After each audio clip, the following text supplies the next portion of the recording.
Hello, it's me, Taiyo. I'm back, with another video. You might be wondering, Taiyo, why is it so dark? Well, my friends, that's because today is the first day of my Spooktacular week, as I've decided to call it, which is going to be a week long, technically 8 days long, but what's the difference? It's going to be a week-long event where I do Halloween-themed videos for every day of the week, starting from today, the 24th, until the 31st, Halloween. Today's video is going to be reading some spooky stories. They're not actually all that scary. They're like kid stories technically, but like I'm not able to deal with really spooky stuff, so I chose not as spooky, but still kind of spooky. So let's just start doing the thing. The first story is called Dem Bones. It's a pirate story. So, also, all of the links to the stories I'm reading are going to be in the description.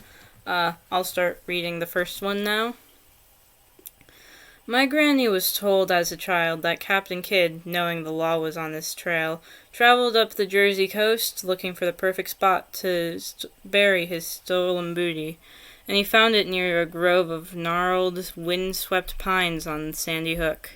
One moonless, dark night, the adventure galley slid silently into the harbor at Sandy Hook. Before the wondering eyes of two hidden watchers, a crew of scurvy buccaneers armed with cutlasses and pistols had rowed boatload after boatload of heavy chests onto the shore.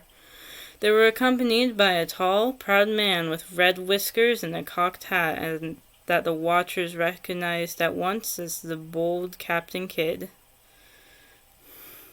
The captain led his men away from the shore, and they disappeared with them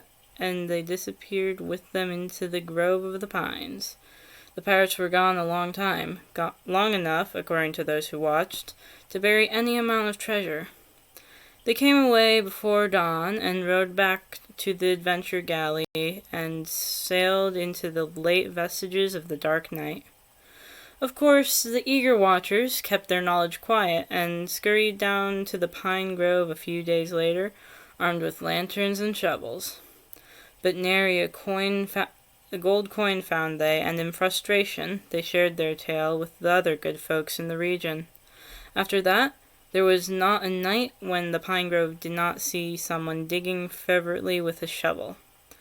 After a few decades of this, the pine grove gave up on the ghost and died away completely. By my granny's time, there was nothing left of the spot save a few stunted trees, some wind-swept grass, and on certain dark nights, Dem Bones. Dem Bones are a skeletal crew of Captain Kidd. According to my granny, they come sailing up in a ship made of shadows. The ship moves silently up the coast at the dark of the moon, and anchors near the shores of Sandy Hook. 2 or 3 boats are lowered from her side, and they are filled up with the eager forms of glowing skeletons wearing cocked hats and tattered buccaneer garb. Around their waists are belts full of pistols and long cutlasses. The biggest of Dem Bones, the one that is probably the first mate, has a skeletal parrot perched on his shoulder. Dem Bones carry heavy trunks full of treasure onto the shore and scatter them all around the place where the pine grove once stood. Then the pirate crew hauls out kegs and kegs of whiskey, and one of the skeletons takes out a fiddle. A phantom fire is lit on the sand, and Dem Bones start such a rowdy singing and dancing that the noise would wake the dead if they weren't already awake.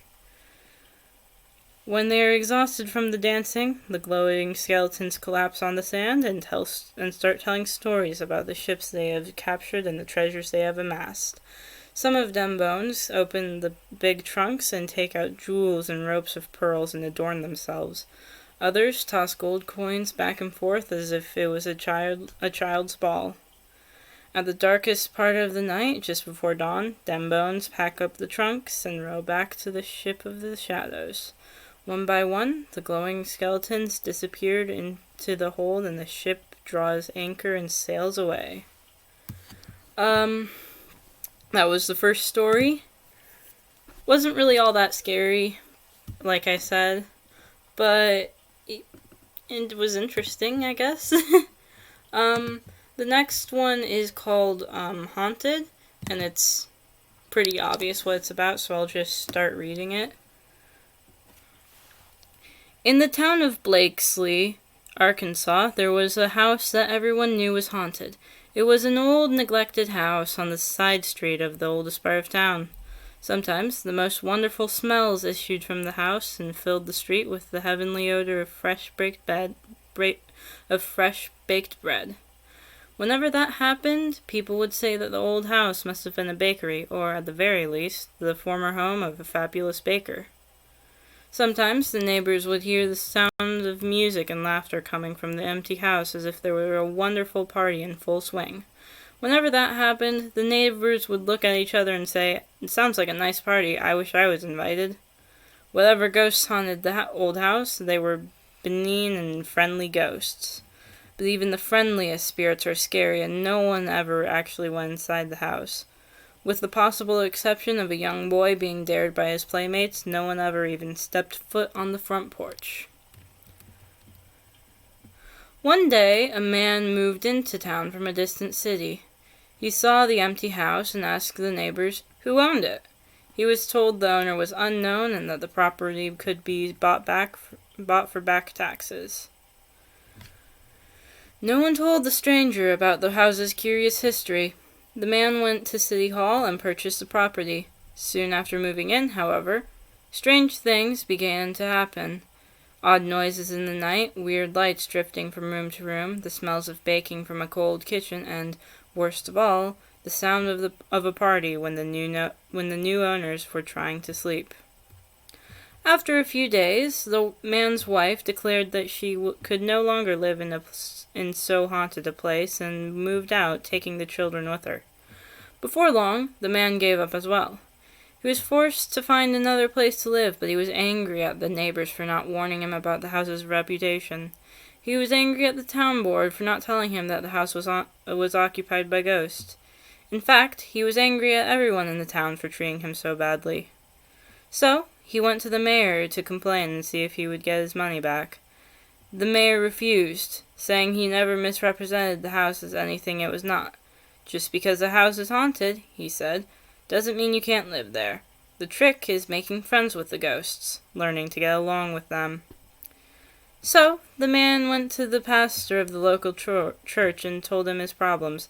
The pastor said, "You've been in town for a month and only now, when you're having a problem, do you come to see me? Well, sit down and tell me what's on your mind." So the man sat and told the pastor about the haunted house he'd bought. Now the pastor in this village was considered a wise man, set in his ways, conservative in his manner and beliefs. He wasn't open to new ideas, but reluctantly, he agreed to visit the house and see exactly what the man was talking about. The pastor accompanied the man to the house. As they approached the block the house was on, the pastor smelled a delicious smell. "What's that wonderful smell?" he asked. "It's the ghosts baking bread," the man replied. When they got closer, the pastor stopped to listen. He turned to the man and inquired, I hear music. Is someone having a party?" "It's the ghosts having a party," replied the man. They went inside and looked around the empty house. The pastor sat at a table while the man looked for something to serve his guest. He found an old bottle of whiskey and poured a glass for the pastor and one for himself. They toasted each other's health and drank. "So you moved from Little Rock to Blakesley," said the pastor. "My parents live in Little Rock. I know the town well." The man, it turned out, knew some of the pastor's relatives. They talked and joked about the things they had in common and felt a friendship growing. They were having such a pleasant time that before they knew it, 3 hours had passed. They were gone so long that the man's wife began to get nervous. "He went to the pastor's house hours ago," she said to herself. "Maybe the ghosts got him." So she picked herself up and went to the pastor's house and introduced herself to the pastor's wife. Together, they pooled their misgivings about ghosts and their worries about their husbands, and went to the haunted house together. They peeked in the windows and saw the two men sitting at the table drinking, laughing, and having a good time. The wives joined their husbands and found that they had much to talk about. The laughing and talking attracted the neighbors, who stopped by and introduced themselves. Pretty soon, the kitchen was filled with the smell of cooking. A neighbor brought in his fiddle, and another brought his guitar. And just like that, there was a party. The old house filled with real smells and real laughter. It was alive again, and that, of course, was what it had wanted all along. From that day to this, the old house came alive again, and its ghosts were laid to rest, never to be seen or heard of again. Again, not really that scary. Because as I said earlier, I'm not really that good with scary stories. I had another story planned to read, but, it's already getting to 11 minutes now, so I'll wait till Saturday when Saturday on the 30th, when I'll be doing another of these reading stories videos. So, well, that's all for today. Like I said, the stories will be linked in the description if you want to read them for yourself. I'll see you in tomorrow's video. Bye!